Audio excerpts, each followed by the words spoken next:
Yeah, so you mentioned that you came from a creative family. Is this why you jumped into this line of work? I think so.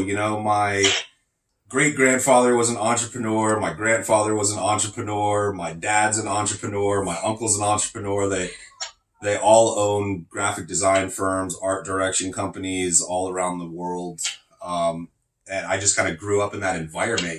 Like my childhood was not bedtime stories and hot cocoa. My childhood was 3 a.m. at print shops waiting for an annual report to be printed, for some like client of my dad's, So, We have so much in common. right? Yeah, so But at 8 years old, my dad was waking me up at 3 a.m. to go get the newspapers because we had 4 paper routes. right. Yeah, exactly. Exactly. So, when you grow up in that environment, it instills certain values, in you, and it just kind of I feel like it gave me a creative and competitive edge, and I just wanted to run with it. I wanted to carry on my family legacy. I wanted to find something that I was passionate about and just kind of run with it. Passion for video just from, watching movies and whatnot. And I knew that eventually I wanted to do something with video. So 2005 to 2009-ish, I got into live streaming platforms. I helped build a 360-degree soundstage in Los Angeles for a company, a startup called Deep Rock Drive. And kind of the motivation behind that project was, they wanted to be able to give fans of bands the opportunity to log in live on a digital platform and watch their favorite bands from all over the world. Without having to be in a concert location, or let's say the band never, played a gig in your city. You could log on to this virtual platform, watch your favorite band, and then after the show was over, you'd be able to interact with that band. And so from there, I think Deep Rock Drive honestly was a little bit ahead of its time because no one was really doing 360 sound stages with like live internet interaction back then. And so I 2010 2012-ish kind of started going a different direction with some of the film industry contacts I had made from that Deep Rock Drive project. And it just kind of got me more into the feature film side of things, learning my way around cinema cameras, lighting, doing grip, key, assistant cam op, producing, things like that. And then I really started developing my passion from there because I saw just the magic of movies and video in general. So, I started, like I said, learning the business from a technical standpoint, from all the different perspectives. In 2015, I started consulting for some marketing companies in the Sacramento, San Francisco area. And a lot of companies were just kind of on that verge of wanting to expand their digital video presence as the market kind of started to shift. And so as more businesses became aware, I started noticing kind of the shift in engagement as well, the click-through rates, the conversions from video ads. I'm sure you remember this. You used to see like, in your feed everywhere you scrolled, it was a webinar or a training course or, something, to lock you in and drive you to a sales funnel. And so I was like, okay, video's here. I need to be on the forefront of that. So, I felt like there were multiple needs on the horizon for video, and I saw how video assets would create solutions for a multitude of internal business needs and consumer facing, disconnects. So in 2019, I restructured and relaunched Silent Stream Media, and here we are. How do we create content that makes your business really shine? Sure. Well, our hottest, service right now, like we were saying, is our video business card. And, it's going to really showcase who you are, what you do, why you do it. And it, again, allows you to funnel your prospects into the proper, channels.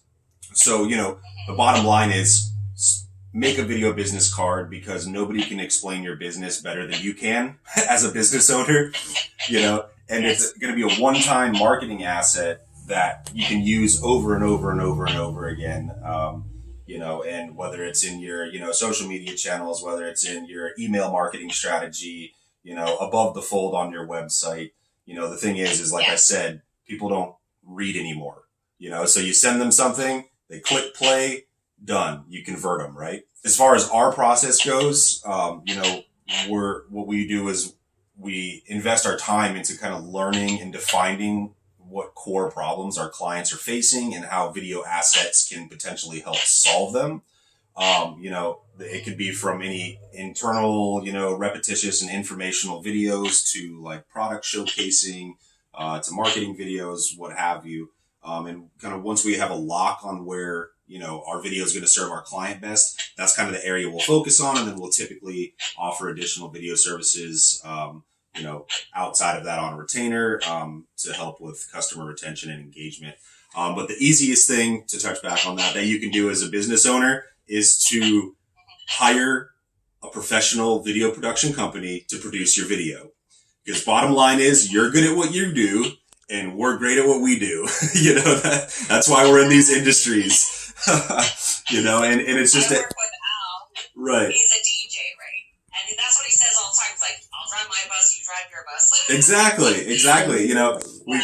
You can sit here and try to explain all of the techniques and tricks to producing video all day long, but bottom line is there's a lot of information to learn. I mean, it took me, over 11 years to get here where I am now. And I'm still constantly learning about video, and the tactics behind it. So, working with a professional video marketing company is going to ensure that you get the highest quality results, obviously, remain competitive in your market. And it's extremely important, and just having good video marketing should be your business's go-to strategy. And just to throw a couple stats at you that kind of surprised me. I saw this yesterday. Video assets are now yielding about a 91% ROI right now. 89% of businesses are switching to video marketing for 2020. And 78% of consumer decisions are influenced now by video. So there's plenty more statistics I can throw at you, but that just kind of shows you right there the power of video and that shift in the market. So let's talk about Silent Stream Media. What does it do for its clients? So, Silent Stream Media, what we do primarily is we create video asset solutions, which will solve common business problems. And then in return, we'll also kind of convert and funnel leads into whatever your channel may be, which ultimately creates more revenue. Oh, that's awesome. Yeah. And you're always on set somewhere. So what is the last couple of clients that you've had? Type of work? We cover, a multitude of spectrums as far as, the businesses and the genres that we work with. We're really focused right now on our new service, which is our video business cards, which is just taking off. Clients are loving those. And so it's a very good intro into video and video production, working with a professional video production company. So our last couple clients, they're kind of revitalizing the downtown area here. And there was a really nice new pizza shop that came in. And they came to us and said, we're having trouble getting clients. There's not a lot of, places leased out in that immediate area yet because it's so new. And, we need to get our name out there. So we came in and we shot a 3-minute video business card for them, showcasing the owner, why she's passionate about the business, how she jumped from, being an industry executive and then jumping over into the pizza industry, and just kind of her story behind that, just so she could emotionally connect with her audience, because that's a difficult thing to do, and that's really where we come in. Is there's a disconnect now between business owners and the millennial generation, the new consumer that's coming up now in this digital informational age. And so, we're able to take their ideas, their thoughts, their process, and through video kind of become a bridge and a medium to be able to connect with that generation that they might not be, they might not understand how to connect with, because times have changed, and so this, anyway, back to the Zeke's thing. Shoot was amazing. Monica has already seen results from it. She was extremely happy with the video business card we did for her. And we're now working with a real estate investment group in Washington, helping them build their video business cards, helping them with a web series, kind of like, I don't know if you watch like HGTV or anything, but it's kind of like, flip this house kind of thing. They do like house flipping, stuff like that. We're doing a web series for them, kind of showcasing that. As well as some like informational training videos, which is very important because, the majority of individuals nowadays learn through video and they prefer video to learn. I really love what you're doing with the video business card. I have always said that, not always, but like recently, especially when I go to networking events and different things, I've noticed nobody asks these days. The millennials, no one's asking for your business card. Right. And you're connecting on Facebook, you're becoming, you're getting to know someone. That's how I do it anyhow. I get to know someone. And, but yeah, I mean, a business card itself is flat, and it's just like a web page is kind of flat, but you bring it to life with video. Exactly. People get to know you as a person. I love that, because I'm thinking when you're talking about the pizza place, it could easily just be a transaction, going in, buy your pizza, and leave. So to actually see the video of the owner talking about her story is pretty cool. Yeah, definitely. And again, to touch on what you were saying, you're exactly right. A business card is a piece of paper with minimal information on it, that most people aren't going to read. Nowadays people are visual learners. You need to capture their attention, because attention spans are out the window nowadays because there's so much information being thrown at us. You need to capture their attention and then really kind of drive the emotion and emotionally connect with that audience to keep them there, and then, do your proper funneling from there. But video is the best and one of the only ways to do that now. Yeah. And a business card too is just like another check, right? It's just a little extra to have, and give your phone number, web address, and all that. Totally. It's just like I look at it like it's like my Facebook page or my email list, or they're all little things that we can do to reach out to our customers. So what is one common mistake that you see people making with video today? Oh, I mean, we see a lot of mistakes in our industry these days. That's kind of, times and technologies are, shifting towards video. And as, video quality, increases among consumer mobile devices and cinema quality gear. So I think that's the biggest problem we're facing now, is just the accessibility of, higher end production equipment at a lower price point. It's now at a price point where a lot of, people can attain it. Just about anybody. We're seeing more and more beginner videographers kind of oversaturating our market. And, they're bringing bad habits along with them. You've got like inconsistent footage, you've got improper use of, professional editing software, and techniques. And then also they're underpricing video services, which makes it hard for a professional company like us that has a full, crew that the majority of us went to film school to compete with, Right. And because we have industry standard rates, video is definitely not cheap. There are options for every budget, gear dependent, but it's not cheap. And so, you might have a millennial that's charging like $500 for a video, and then the end result, the deliverable to the consumer is not, or the client is not what they expected. So then they call us. And then, so I'm doing this 7-day e-course on my website right now, and it's going to be a video. It's like every day I'm going to do a different video and teach on those videos, and it's a way to get new subscribers. And it's funny, as you're talking, I'm like, oh man, yes. Why don't I have a welcome video of that on my website? Why am I just using a graphic? exactly. If I'm making it a video e-course, should be a video welcome to. There you go. Yeah. Just a quick. That's my old school copywriting, right? I know, and that's kind of what I was saying earlier is that, a lot of people's techniques and practices are, focused more towards, earlier marketing efforts. And now that the market has shifted over to video, we're able to kind of bridge that gap for you. So, regardless what you decide to do, you definitely want to make sure that video is in the spotlight for any services that you're offering. It can just be a quick, hey, here's my new training seminar, here's my video, right below, fill out the form, register, done, Yeah, way better. Mm-hmm. So tell us, what is the most important thing you think people should do when creating their video content? Well, if you were to narrow it down to one thing. Let me narrow it down to 3. just to help anybody that's, that doesn't want to hire professionals, that wants to try to tackle video on their own, like kind of informational style video, for more like corporate kind of video. So number 1, lighting, regardless of what anybody thinks, is one of the most important elements to a good corporate informational video.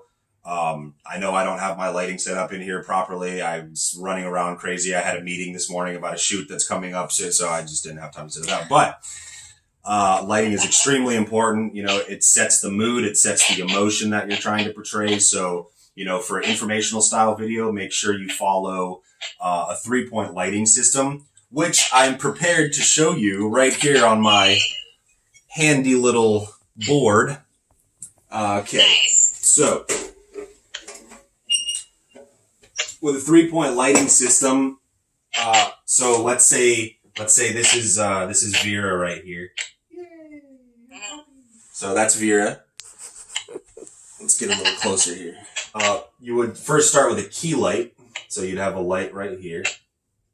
And your key light's always going to be a little bit higher than the subject, and that's kind of creating the focus on the subject, right? Then you'd have a background light.